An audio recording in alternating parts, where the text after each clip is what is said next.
sosial tiba-tiba logout. Kemudian ada aktivitas mencurigakan di akun bank atau e-wallet.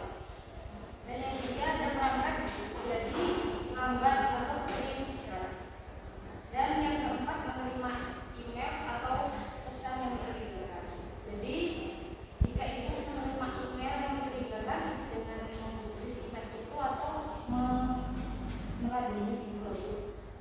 Kemudian yang kedua, yang ketiga yaitu ada jenis-jenis kejahatan cyber. Yang pertama yaitu phishing. Phishing ini penipuan lewat email atau situs palsu. Seperti yang saya sampaikan tadi, jika ada email yang mengirim pesan yang mencurigakan, jadi itu yang dinamakan phishing itu. Dan yang kedua yaitu hacking atau perataan sistem. Yang ketiga yaitu identity theft atau pencurian identitas. Biasanya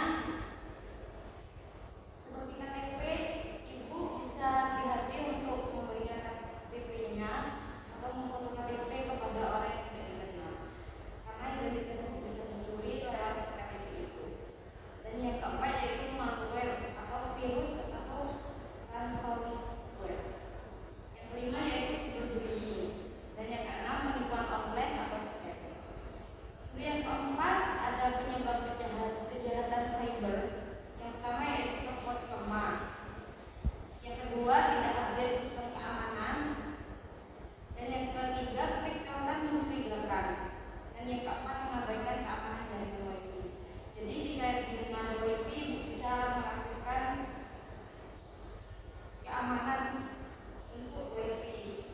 Dan di HP juga ada keamanan juga, tadi itu bisa diaktifkan untuk keamanannya.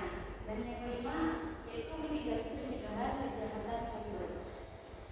Untuk langkah preventifnya yaitu gunakan password kuat dan aktifkan autentikasi 2 faktor.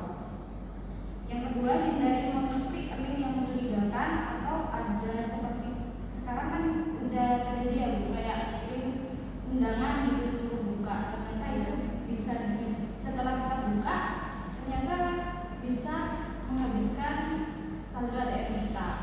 Jadi jika ada kirim undangan seperti itu lebih baik jangan dibuka dulu kalau